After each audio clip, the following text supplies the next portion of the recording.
The UNCTAD Secretariat, by way of introduction to the roundtable discussion on the impact of cartels on the poor, emphasised that hardcore cartels should be investigated and sanctioned as the worst anti-competitive practices of all.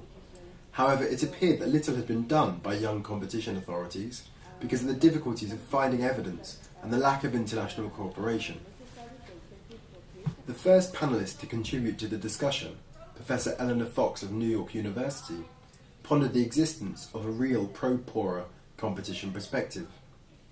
She stated the most efficient approaches to pro-poor competition law principles should be given priority. She called for strengthened advocacy efforts to refrain from excessive regulations and to fight trade restraints and export cartels, all of which contributed to the exacerbation of poverty. Ms. Payal Malik, of the Economic Division of Competition Commission of India, then spoke on the reconciliation between development economics and competition economics. She described the relationship between competition growth and poverty reduction and explained the impact of competition on the poor through various direct and indirect effects. She also spoke of the need for caution, since in the presence of factor market imperfections, competition policies would not necessarily improve welfare. The third panellist, Ms. Deborah Healy from the University of South Wales, spoke of the experience of Australia, a competition system often regarded as sound, well-developed and effective, which however has difficulties detecting cartels. She outlined that the impact on the disadvantaged was a factor in the enforcement strategy of the Australian Competition and Consumer Commission, which tackled cartels through enforcement and education.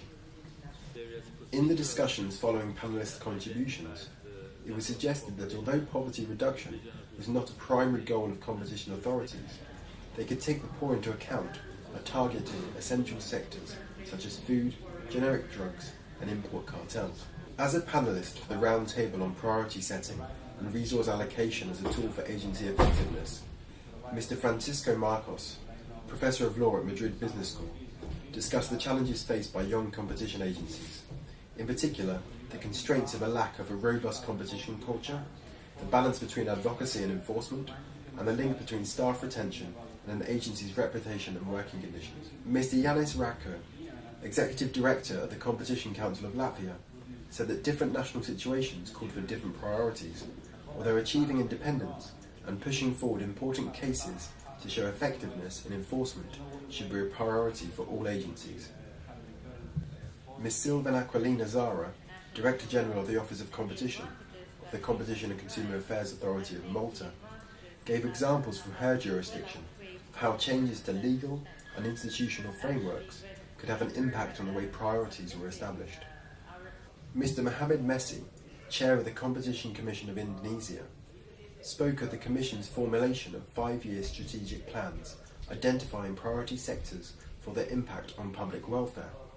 These included energy, education, infrastructure, public procurement and natural monopolies.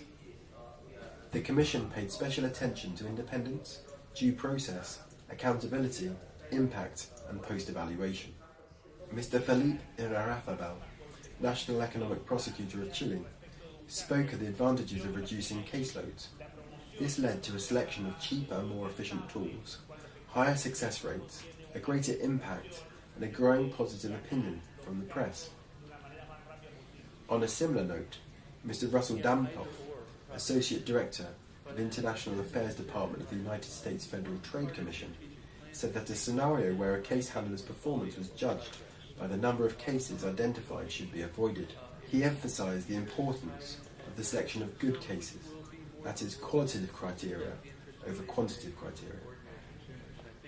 Mr. Frederic Jenny, Chair of the OECD Competition Committee, recalled previous work of the committee that had stated that there was no one-size-fits-all solution. Most competition authorities prioritised to some extent, but not all assessed the extent to which priorities had been met. Solutions which may prove to be good in the short run may not prove to be so in the long run. Further, there was a need to explore the